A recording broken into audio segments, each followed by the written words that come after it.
So the name of the game is to be able to flow with life. The way you do that is through a process called letting go. And I want to give an example of this. Look at a time in your life when there was something that you were resisting. You just resisted it and you resisted it and you resisted it. And then you reached a point where you said, oh, the heck with it. Whatever happens, happens. How many of y'all have ever done that? Okay, the moment you did that, because that's what letting go is. The moment you did that, what happened inside? You got your peace of mind back. You got you back. You got you back. And then, didn't everything look different? Yes, everything looked different, and the reason everything looked different was because the tunnel vision was gone. You could see clearly, you could see what you needed to do. And then, what happened to that area of life? It started clearing up. It's amazing how this works, but if we can just get our ego out of the way, if we can just get our stuff out of the way, life always takes care of itself. The natural state of who we are is that state of love, and as it comes through our life, life just works.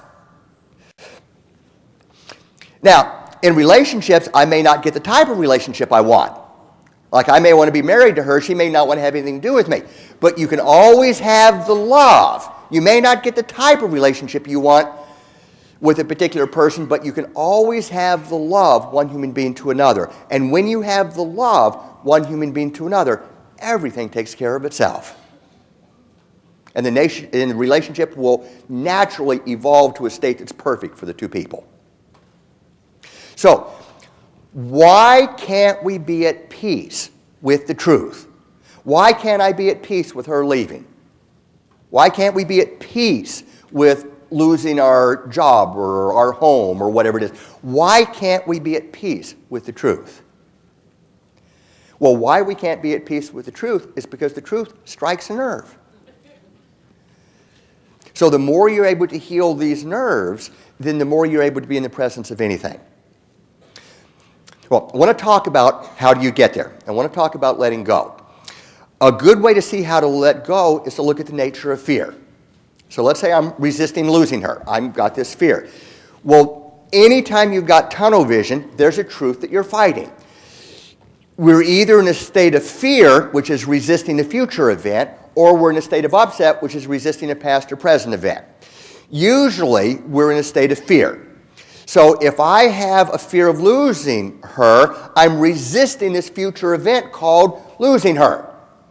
And the more I resist that event, the bigger my fear, the bigger the tunnel vision, the more the destructive behavior, and the more I bring to me my fear. So, what will have any fear lose its power? What will have any fear lose its power?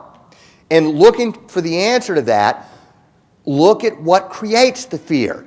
The fear is created by resisting a future event. So to uncreate the fear, you have to do the opposite.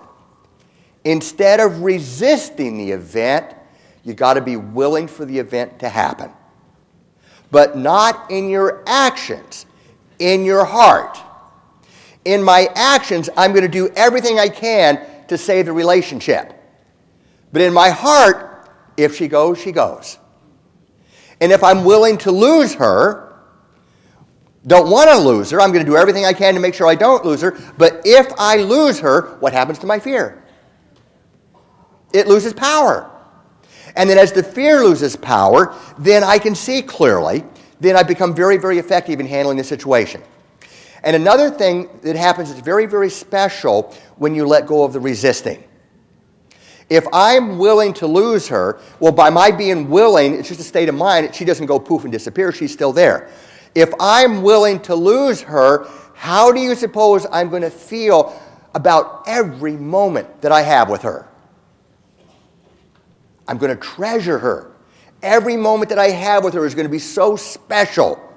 I'm going to treasure her. And of course, the more I treasure her, the more she's going to want to be with me. The more I need her, she's going to feel used. I'm going to push her away.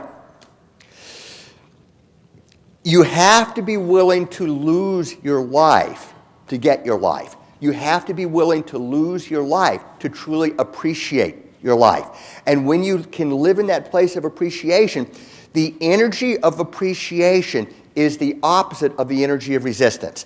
The energy of appreciation is just as powerful as the energy of resistance, except that it's a very, very positive energy instead of a very, very destructive energy. The more you're able to let go, the more you create that positive energy. It's like who we are is this ball of light. And then as this light radiates into our life, life works. But we put all the junk on it. We put the walls of protection. We put the hurt, the suppressed emotion, the resentment, the hanging on, all that stuff. And then when you get all the junk, then what happens is that instead of radiating the light, you radiate the shadow, and life doesn't work. But as you remove the junk, always what comes to fill its place is the love. You let go of the hanging on, what shows up is the love. Now, there's a number of steps to letting go. Incidentally, you want to get to the place where you're willing for anything to happen. Let's talk a minute about unwillingness. We become unwilling for all these things. I'm unwilling for this to happen. I'm unwilling for that to happen. We create unwillingness thinking that unwillingness will somehow prevent something from happening. It doesn't. Unwillingness does not prevent anything from happening. Unwillingness dramatically increases the probability that it will happen. For example, I'm unwilling for her to leave. You're not going anywhere. You stay right here with me. Do you understand? You're not going anywhere. Well, is that going to keep her from leaving? No way. It's going to push her away. So look in your life to see where are you unwilling so that you can grant willingness. And remember that being willing is strictly a state of mind that's totally separate from your actions. Letting go is the inner technique that removes the fear, upset, and tunnel vision so that you can see what action you need to take. Now, there's a number of steps in being able to accomplish this. One of the steps in letting go is trusting. And it's not trusting that life's going to turn out the way you want, because life often doesn't turn out the way you want. Trusting is trusting that no matter how life turns out, you're going to be fine. Hello, I'm Bill Ferguson. Life doesn't just happen. We create our lives.